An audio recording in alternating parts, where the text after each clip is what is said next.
ये कहानी मैं जॉय के पॉइंट ऑफ व्यू से बताने जा रहा हूँ। दोस्तों, मुझे बचपन से ही मिरर में देखने से काफ़ी ज़्यादा डर लग रहा था, क्योंकि मुझे अपने रिफ्लेक्शन में काफ़ी ज़्यादा डरावनी चीज़ें दिखाई देती थी। इसीलिए मुझे मिरर बिल्कुल भी पसंद नहीं था। एक दिन मैं एक कार्निवल में जाता हूँ, जहाँ पे मैं एक दरवाजे के सामने रुक जाता हूँ, जो था मिरर हाउस। ये बहुत ही ज़्यादा डरावना है। मेरा दोस्त ने कहा कि तुम इसमें जाओगे क्या? मैंने कहा कि मैं जाना तो नहीं चाहता, लेकिन मैं अपने डर का सामना करना चाहता हूँ। उसने कहा सच में? तो जाओ। लेकिन मुझे थोड़ा डर भी लग रहा था, क्योंकि काफ़ी सारे लोग वहाँ से डरते हुए वापस आ रहे थे और उनकी हाथों की दशा और फेस की हालत देख के मेरे को भी काफ़ी ज़्यादा डर लग रहा था। लेकिन मैं धीरे धीरे करके अपने को समझाने लगता हूँ कि मैं ये कर सकता हूँ, और फिर मैं उस बड़े से मुंह वाले गेट के अंदर जाने के लिए तैयार होने लगता हूँ और धीरे धीरे करके उसके अंदर जाने लगता हूँ। और अंदर जाने के बाद वहाँ पे बहुत सारे आनों को देखकर मेरी हालत धीरे धीरे ख़राब होने लगती है, क्योंकि मैंने कभी भी इतने सारे आईनों में अपना रिफ्लेक्शन नहीं देखा था। और मैं चिल्लाने लगता हूँ बचाओ बचाओ, और वहाँ से निकलने के लिए एग्ज़िट पॉइंट खोजने लगता हूँ। लेकिन जब भी मैं इधर उधर देखता हूँ तो मुझे अपने रिफ्लेक्शन को देख के काफ़ी ज़्यादा डर लगने लगता है। अब मैं क्या करूँ? मुझे यहाँ से बाहर निकलना है। बचाओ, कोई तो है, कोई तो मुझे बचाओ, कोई तो बचाओ। और मुझे लगता था कि मैं यहाँ से कभी बाहर निकल ही नहीं पाऊँगा। अब मेरी दिल की हार्ट बीट बहुत ही ज़्यादा तेज़ होने लगी थी और मेरा दिमाग बिल्कुल ही काम करना बंद कर रहा था। तभी मुझे एग्ज़िट पॉइंट मिल जाता है और मैं जल्दी से वहाँ से भाग के बाहर आ जाता हूँ। लेकिन मेरे बाहर आने के बाद कोई भी मुझे नोटिस नहीं कर रहा होता। मैं लोगों से बात करने की कोशिश कर रहा हुआ होता हूँ, लेकिन कोई भी मुझे नोटिस नहीं करता। ना तो मुझे देखता है, ना तो मुझसे बात करता है। धीरे धीरे मैं उस कार्निवल से अपने घर की तरफ जाने लगता हूँ। मुझे लगता है तभी मैं एक ऊबर को बुलाता हूँ, तो ऊबर भी मुझे नहीं देखता और इग्नोर करके चला जाता है। ये मुझे काफ़ी ज़्यादा स्ट्रेंज लगता है और मैं जल्दी से जल्दी वहाँ से निकलने के बारे में सोचता हूँ। और तभी मैं जब भागते भागते अपने घर की तरफ बढ़ता हूँ और एक आदमी से टकराता हूँ, तो वो भी मुझे नोटिस नहीं करता। लेकिन मुझे ये काफ़ी ज़्यादा अजीब लग रहा था। जब मैं अपने घर में जाता हूँ तो देखता हूँ मेरा ही जैसा एक अजीब सा हमशक्ल मेरे घर में मेरे डिनर टेबल पर बैठ के डिनर कर रहा है और मेरी तरफ देख के हंस रहा है, जिसको देख के मेरे तो रोंगटे खड़े हो जाते हैं और मुझे काफ़ी ज़्यादा गुस्सा भी आ रहा होता है। मैं उससे जाके पूछता हूँ कि तुम कौन हो और मेरे घर में मेरे जगह पे कैसे आए। वो हंसने लगता है और वो कहता है रुक जाओ, मैं वहीं पे उस मिरर वर्ल्ड में था जहाँ पे तुम अभी जाके आ रहे हो। मैं वहाँ का गाइड था, लेकिन जब तुम मेरे उस मिरर वर्ल्ड के अंदर आ गए तो मैं तुम्हारे जैसा बन के तुम्हारे मिरर वर्ल्ड में आ गया। अब तुम मेरे मिरर वर्ल्ड में ही मेरे जैसे बन के रहोगे और मैं तुम्हारी ज़िंदगी जीऊँगा, क्योंकि अब मैं तुम बन चुका हूँ और तुम मैं बन चुके हो। फिर मैं उसे मार के वहीं पे सुला देता हूँ।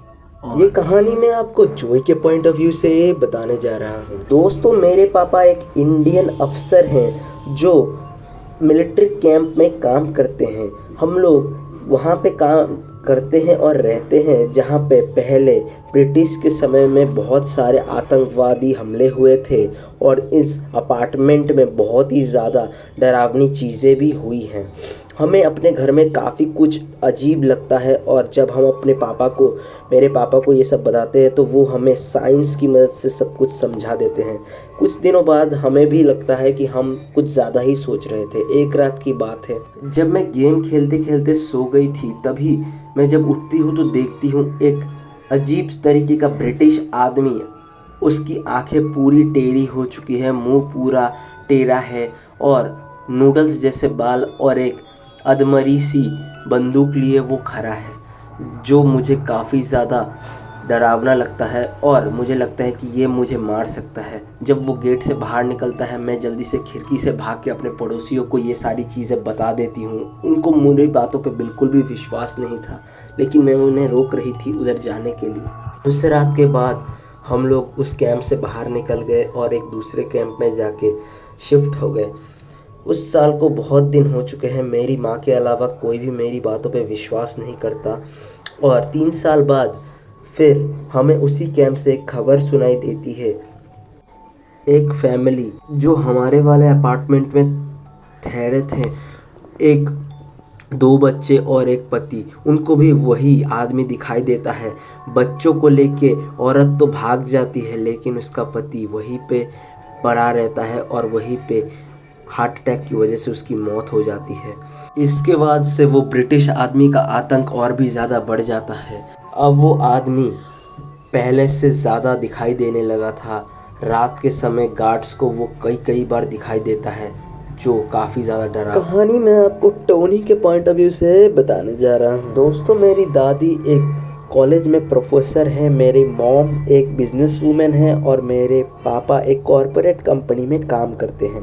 ये उस दिन की बात है जब मेरी दादी मेरी फेवरेट मछली लेके आई थी घर में और मैं बहुत ही ज़्यादा खुश था, लेकिन दादी के चेहरे पर एक अलग ही टेंशन थी। फिर मुझे दादी बोलने लगी, चलो चलो घर के अंदर चलो।